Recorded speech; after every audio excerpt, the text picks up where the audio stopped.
Several lines of arrivals patiently waited to be checked by security on their way to the clan Barzan fortress the party would be hosted at.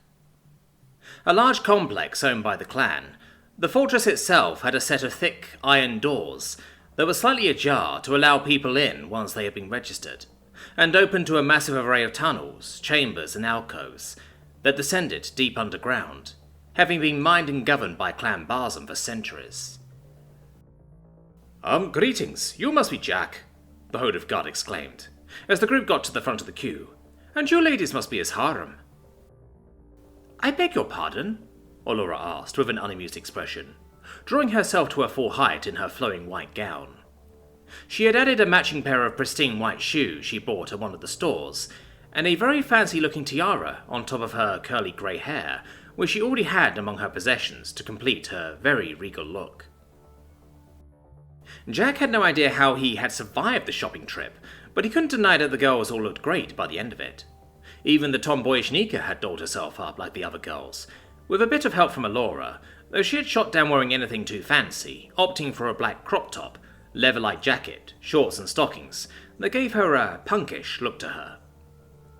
I'm sorry, my lady, the guard recalled in shock, and gave Allura a second quick glance. That was just how the Lady Sveta, Greta and Loretta noted you on the guest list. I guess we shouldn't be too surprised, Chia replied, floating idly at the back in her short pink dress. They'll be working on Jack all night. Ha! No way are they going to outdo us, right, Jack? Sephi asked him, wearing a very scandalous-looking red dress that resembled ribbons wrapping around her body, showing quite a lot of the Skritter's dark purple skin. Jack had to admit that, out of all of them, Sephi had really gone all out for tonight. Right? Sephi continued, looking worried as she looked at the human who hadn't answered. I'm sure we'll have a good time, Jack smiled, as he gave a non-committal shrug. He and Allura almost had a full-on argument in the shopping centre earlier, when she insisted that he couldn't just wear his combat gear to the party. In the end, Jack begrudgingly agreed, buying the first set of a nice pair of shoes, socks and trousers he could find that met Allura's approval criteria, in the process that only took about 5 minutes. Though Jack didn't end up buying a nice top, he remembered the Hawaiian-like shirt he and Sephi had liberated from the prefect's lockup, and how the Skritter had passionately argued that he should wear it. Not having been willing to spend any more time shopping than absolutely necessary, Jack agreed. And, is this beast part of your harem as well? The Horde of Guard pointed at Dante, who had been washed and groomed before they left. Sure, why not? Jack replied jokingly with a chuckle, not even bothering to correct them. The group had been queuing to get in for a few minutes, and he was happy to move things along so they could wind down and try and have some fun. They had earned it. They strolled through the gap at the massive gates, and emerged into a large, cavernous chamber where other groups were milling about, waiting for more people to show up and help populate the party a bit more, before exploring the rest of the venue. It was clear from the large space, the strips of brightly coloured lights, and the many members of staff walking around with trays of food and drink, that this party was expected to host a rather large number of people. There he is! They heard a shrill voice call out, as one of the Horde of triplets, who Jack thought was Greta by her chubbier stature, eagerly dashed over to him. If Jack had to describe what the brown-skinned, blonde-haired girl was wearing, it would be like some kind of skimpy swimsuit, except made entirely of precious metals, gems and jewellery, that wrapped around and sagged around her curves. Hi, Jack. Greta, Allura greeted warmly, and Jack internally thanked the Eladri for confirming his guess on the name. This is a really good-looking place you've got here, Jack smiled politely, as he couldn't help but look at the jewellery, much of it being bizarrely braided wherever the girl had hair, with the hair on her head being so completely adorned, he was surprised it hadn't fallen off. Greta even had fine rings seemingly tied around her armpits, and looking down, Jack realised the implication of the vast length of gold dangling down the girl's crotch. You are always welcome here, Jack, Greta seductively replied, licking her lips and looking pleased at his reaction, and beckoning the group to one of the walls, pointing at a statue of a Hodov chiselled into the rock. Our ancestors have maintained this outpost for many years, and you can see the masonry detail is several millennia old. That's pretty amazing, Jack considered, highly impressed as he tried to work out the numbers in his mind. What did you use this place for? I can't imagine anyone could mine it for that long without exhausting all the veins. Sometimes my clan left it fallow for a while and allowed the veins to grow back. Greta shrugged. It's what we're doing now, but in the meantime we can use this place to party! She shouted out the last word to everyone that could hear, and partygoers all around whooped and cheered, all around them. We've still got some time before the first wave of guests are all in, Greta continued with a saucy smile, as she seductively took Jack's hand and placed it on her hip. Her flesh was soft and warm, and Jack's lower brain jumped to attention. Perhaps my sisters and I can show you some hospitality before the music starts. That's a good idea. We're pretty hungry, Allura spoke up, perhaps a little too quickly. I believe I just saw a waiter with those Hodov cheese and fungus crackers we like so much. I'd definitely like some before you run out. Yeah, Jack, come and try them. Seffi took Jack's arm and pulled him away a little too forcefully. There's no limit to the food and drink we have available, Greta pouted. Perhaps once you're more loosened up and merry? She licked her lips at Jack. I'm sure we'll find each other later once we've had a few drinks and appetizers. Jack smiled politely, as several more groups were let in. We'd better not distract you from greeting the other guests. Greta waved and quickly turned away to do just that, approaching another group of guests and chatting to them, as if she hadn't just invited Jack to a foursome. I wasn't kidding about the food, Allura whispered in Jack's ear. Besides, the night is still young. The food? Nika questioned with raised eyebrows. It's the ale you really need to try. Wow, look at how many people there are! Sparty gasped in shock, as she and Spartle joined the end of one of the shorter queues. They had both tried to get to the party at the sweet spot, between early and not too early, but it had turned out they weren't the only ones with that idea. I hope we're not turned away. Do you really think it doesn't matter what I wear? Sparty asked her brother, who was as patient with her now as he was the last time she asked that question. We will be fine. Relax. That's what we're here for, Spartle chided his sister. She was wearing a simple outfit of a white blouse, black pencil skirt and spectacles, which she kept taking on and off, self-conscious of how people would perceive her. He, on the other hand, had taken advantage of a magical belt he had, which allowed him to store and change sets of clothes as he saw fit.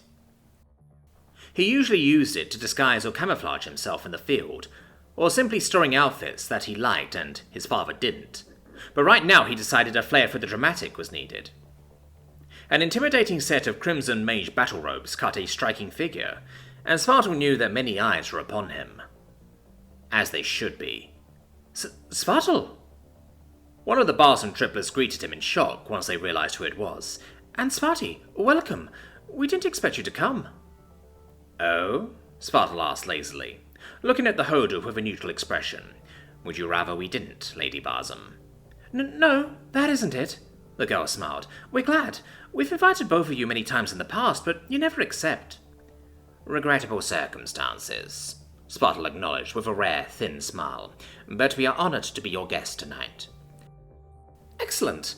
The girl nodded enthusiastically, as she not so subtly looked the Nira up and down, sizing him up as she licked her lips. Please enjoy the appetizers. We will be opening the ale soon with live music. Oh, and since neither of you have ever attended one of these gatherings before, please do not start any fights. This is accorded neutral territory. Of course, Sparty beamed, relieved at there being no problems. We're just here to have fun after all. Indeed, Spartle nodded politely. Thank you for your hospitality, Lady Barzum. They both walked towards a table of food on the other end of the chamber, before Sparty queried her brother. That was rather formal of you. It was a better option than trying to guess her name, and I've never bothered interacting with her beyond what is necessary. Spartle shrugged. Speaking of which, is What's-Her-Face meeting up with you? Vanya, Sparty sighed. As if you don't know her name. She's spoken to you before, and yes, she mentioned she would come here.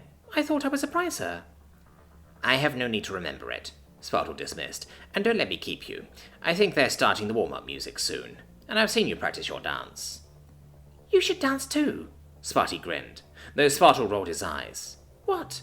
Lady Barzum seemed to be interested in you. I think she would go for it if you asked her. I think not.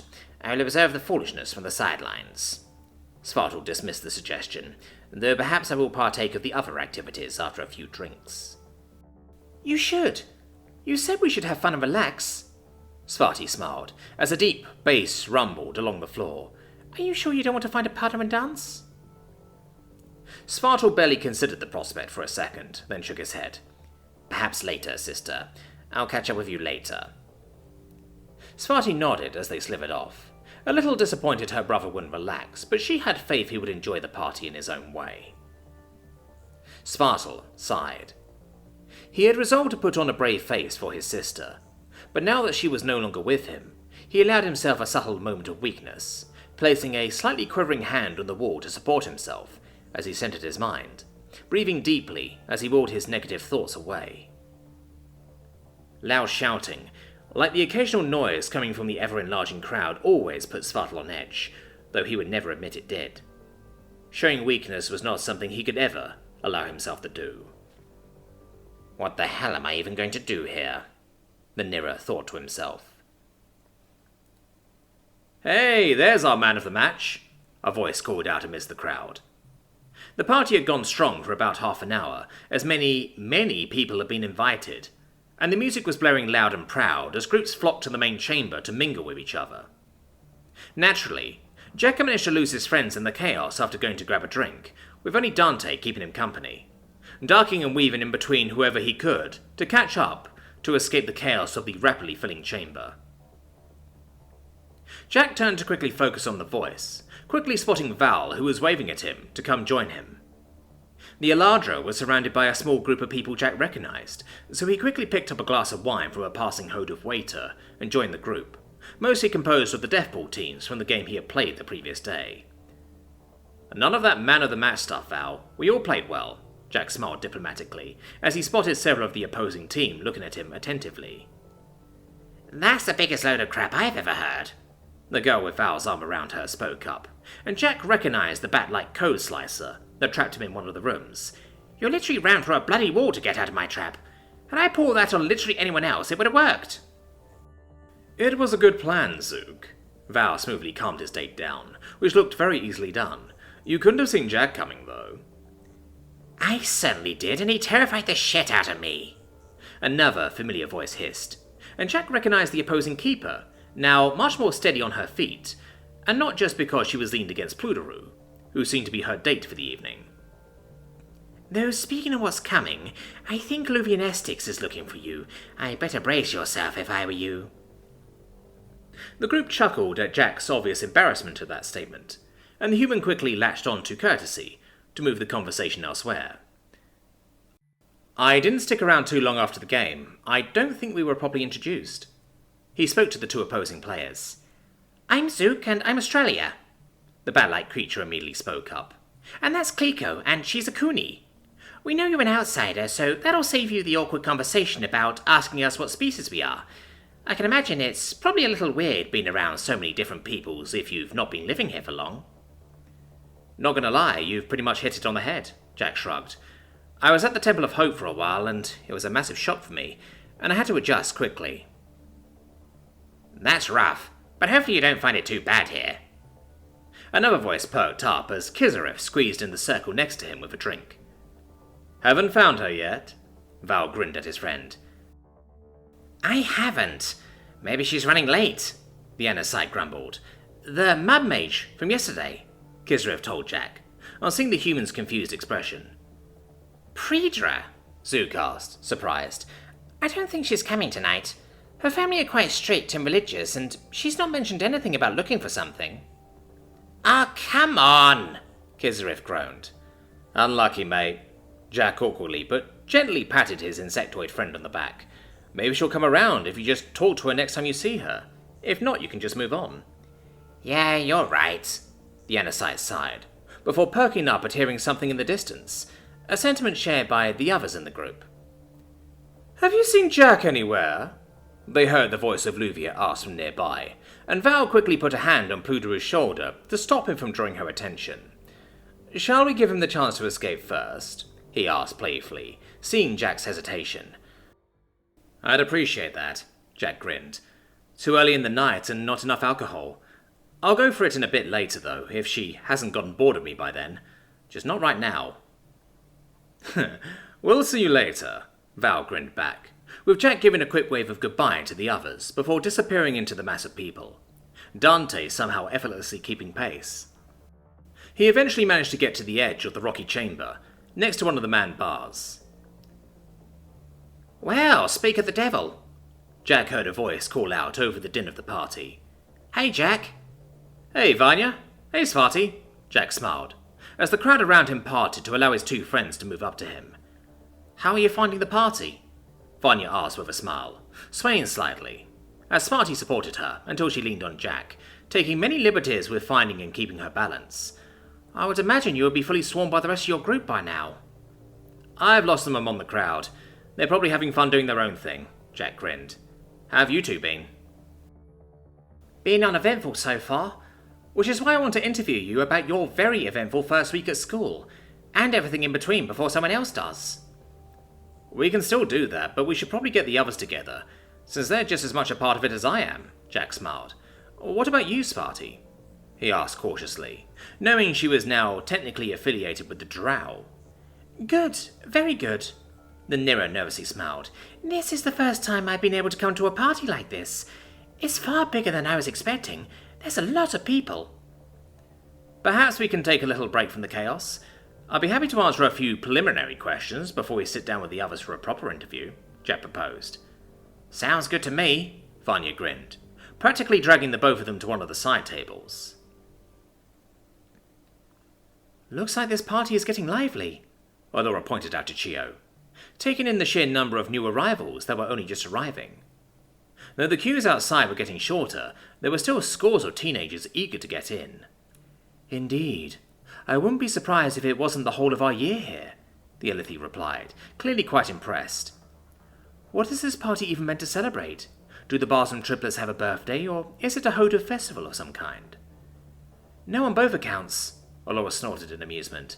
"And it's not just people in our year. This is just a powerful Hoda family wanting to flex their wealth and influence on behalf of their younger members for the sake of it. That's mostly all to it." "Like you had to put up with back home?" "This is nothing like back home with my people, and the gods know I don't miss that," Laura sighed. "Far more cutthroat and political, where any wrong word or move can earn you enemies. Not a party you can actually enjoy like this one, and honestly, I'm not complaining about whatever Clan Barson's motivations might be. They know how to throw a good one." Chio looked at Laura, sensing a little pain in her aura from her sharing her experience of a largely party life, and said nothing, allowing her friend to continue. "This'll do us all some good," Laura concluded. "Especially Jack, because goodness knows he needs something like this to distract him." "I agree. The 2 runs we've been on since Jack arrived were far more dangerous than we'd taken up before, but at least the payouts are good," Chio reasoned. "We can afford to relax and not have to worry about bills or lack of groceries, at least for a while." "Plus I put the order in for the hot tub," Laura tittered, as she and Chio gratefully accepted some finger food from a Hoduf waitress that passed them by. It was a hollowed-out bowl with a rich and salty creamy sauce in the center that tasted divine to the 2 girls. For a cuisine that had to cater to the dietary requirements of many different species, Clan Barsom had certainly done an excellent job. "You actually ordered the hot tub?" Chio giggled, raising her eyebrows at the unusual purchase. "I know Sephi had it in her head for a while, but there are far more practical purchases you could have made." "Oh, live a little." Laura laughed along, as the familiar figure came over to join them. "Alora!" Luvia beamed, as the Dragon Girl cleared a path of them with fresh drinks. "Luvia? Wow!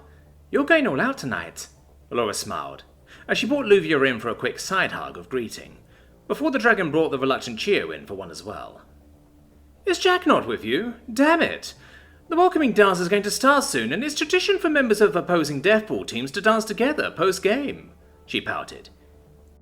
"Is it really?" Laura asked with a smile, allowing a not-so-subtle hint of doubt into her words. "I think you might be overreaching there." "Well, Jack doesn't know that." She rolled her eyes. "And he has a bunch of people looking for him already, based on his reputation alone." "Well, that doesn't sound good," Laura chuckled again, already sensing what little alcohol she'd already had start to get to her. "Shall we rescue him?" So yeah, I was living at the Temple of Hope for a while, but I didn't go outside after my arrival until I met my form class for the first time at school. Jack shrugged, taking another swig of the Hodov ale, while Sparty and Vanya listened and took notes. He had agreed to answer a few basic questions about his time on Hive Station Bastila, until he had met the rest of the group, but had insisted on the rest of the group sitting down for a proper interview about the rest of their antics. That way, Vanya and Sparty would have a little bit of material to work with until that time came. He had surprisingly not had that much to contribute to the two budding journalists, who were trying to claw out every little bit of information out of him, but aside from his arrival in the Pallid Pit, there wasn't much to tell. After he arrived and was taken to safety at the Temple of Hope, he hadn't left, only leaving his room to earn his keep with various chores, meeting Alora in the process. "How would you say your mood has been since attending school?" Sparty asked, deciding to change tactics. Good question. Honestly, it's been better, Jack admitted. Meeting and befriending people of other species is a dream for many guys on Earth, so things are looking up. I really miss my home and my family, and I really thought I'd hit rock bottom when the Temple of Hope couldn't send me back, but the people I've met have helped me adjust. I don't know what would have happened if I had arrived under different circumstances. So how would... Vanya began, before a chime echoed around the chamber. "It's starting!" Sparty squealed with delight, and quickly dashed off into the crowd. "Wait, Sparty!" Vanya called after her, and while she was distracted, Jack took the opportunity to leave. The questions had sobered him up quite a bit, and he was happy to throw himself into whatever was going on to distract him from the painful memories. A spotlight focused on an older Hodov man who was adorned in fine clothes, with a prominent dark cloak that had a strange symbol on it, which was mirrored by the younger Hodov woman at his side. A quick look at the nearby members of staff led Jack to realize that this was probably Clan Barsum's family sigil. Other Hodov stood in the background behind the speaker, including the three sisters that had invited him. "Welcome, everybody. I hope you all find our hospitality to your satisfaction," the man warmly bellowed to the crowd, who all cheered, with some raising their glasses. "We have a lot of entertainment lined up tonight, and the barrels are rolling in." He ended the sentence with practiced showmanship, receiving the second cheer of the night. "Get ready for the welcoming dance. Find your partners and let us get started."